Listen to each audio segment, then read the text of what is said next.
3 frontier AI models launch within 10 days. Everyone thinks Google is falling behind. What if they're completely wrong about what's actually happening? OpenAI's GPT-5.6 could drop today. July 17th brings Gemini 3, 5 Pro and DeepSeek V4 simultaneously. This isn't coincidence, it's scheduling warfare. Meanwhile, Anthropic's Fable 5 sits unchallenged. But here's what the tech press completely missed about Google's delay strategy.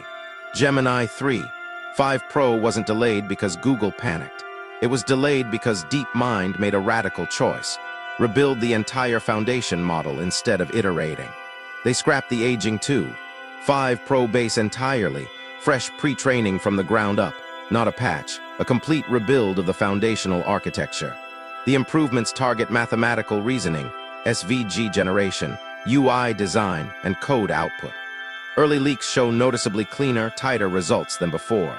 Google was willing to absorb brutal public pressure for an entire month to do this properly. That tells you how seriously they're taking this moment. Here's where everyone's analysis breaks down. People keep comparing Fable 5 to Gemini Flash and declaring Google finished. That's completely backwards. Flash is a throttled, low-latency model built for speed and cheap inference. Judging Google's ceiling by Flash is like judging Formula One by their delivery vans. The real competitor to Fable 5 would be a 3.5 DeepThink variant or premium orchestrator model, not the lightweight Flash that powers fast inference. Half the arguments online compare models from different weight classes and act shocked at the results. They're comparing completely different product tiers. But the real story is far more interesting. Leaked evidence and cryptic comments suggest 5 Pro isn't another text generator, it's an orchestrator. An orchestrator sits on top of specialized subagents, coordinating swarms of Flash instances while remaining powerful enough to solve hard problems independently. Google's models are natively multimodal. DeepMind has decades of proprietary research waiting to integrate. They needed a conductor powerful enough to lead that orchestra. This orchestrator framing explains the delay better than anything else. Follow the token consumption logic. Flash burns through absurd intermediate reasoning tokens. It loops, retries, fights problems repeatedly. An orchestrator on top would drown reading all that noise. Google can't release an orchestrator until the token economy underneath is efficient. Flash efficiency is the bottleneck delaying Pro. Expect a leaner 3.6 Flash or 4 Flash launching alongside Pro on July 17th. This follows Google's historical pattern exactly. When Gemini 3 Pro launched, it was capable but hallucinated wildly. Google rapidly followed with 3.1 Pro, slashing hallucinations while improving everything.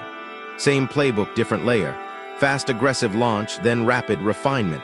That's Google's actual strategy, and it works. Now the elephant in the room, everyone notices 3.1 Pro feels noticeably worse than it used to. People assume Google nerfed it deliberately. Maybe they did throttle it, but the reason matters more than the fact. Google runs AI Studio, Search, Workspace, Notebook, LM, VO, Imagen, Astra, and more. Compute isn't infinite. If Google reallocates hardware to prepare 3.5 Pro's deployment, then 3.1 Pro feeling degraded is smoke from something massive spinning up. Historically, Gemini models feel throttled right before major releases. Ironically, the worse 3.1 Pro feels, the closer 3.5 Pro probably is. On hallucinations specifically, 2 separate problems get lumped together. General making stuff up, which Google already reduced hard between 3.0 and 3.1 Pro. The second problem is different. 3.1 Pro trusts its training data too much, confidently telling users they're wrong. This actually generates more hallucinations. Remarkably, people made these exact complaints before 3 Pro launched. That model went on to outperform nearly everything across massive benchmark spreads. History rhymes. The pattern repeats predictably, which is worth noting when evaluating current doomsaying. Now for the strongest counterargument, because it's genuinely sharp and deserves serious consideration. Skeptics argue orchestrator narratives confuse the model with the software harness. Subagent swarms are features of the scaffold, not the weights themselves. When Fable 5 spends 20 minutes building Minecraft through compiler errors, that's Claude Code's agent harness iterating, not raw model capability. Apply that same harness to Gemini, and you'd get identical loops. The agent harness is doing heavy lifting, not the underlying model. Fable 5 also dominates single-turn benchmarks like LM Arena without harness support. It scores 92, 6% on GPQA Diamond, which is structurally one-shot. The claim that frontier models can't perform without sub-agents doesn't survive contact with actual data. Fair point, genuinely. But here's the counter to the counter, Gemini 3. One Pro still holds the GPQA edge at 94, 1%. On ArcAugi 2, it posts a staggering 77, 1%. Outside coding and agentic workflows, Google's supposedly outdated 4-month-old model still trades blows with or beats the newest frontier release. Logan publicly teasing 3.5 Pro as the frontier-level hard task answer in direct response to orchestrator discussion is at minimum a very loud wink. The truth probably lies somewhere in the middle. But the middle is still extremely bullish for what's coming on July 17th. GPT-5.6 launches with significantly more generous plan limits, surgical timing aimed at scooping up frustrated Claude users who lost Fable access.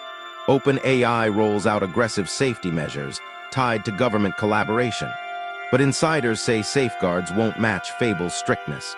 On paper, GPT-5.6 is a real threat, but OpenAI's position is shakier than headlines suggest.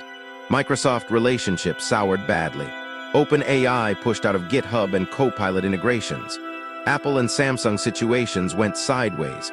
Cash burn is brutal. They're strong in agentic work, images, and text. But the money question looms over everything. How long can this cash burn continue?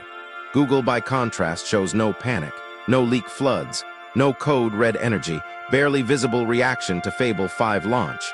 They're stacking the deck for July 17th. Gemini 3.5 Pro ships with a rumored 2 million token context window. Double what Claude, Opus, and Fable currently offer.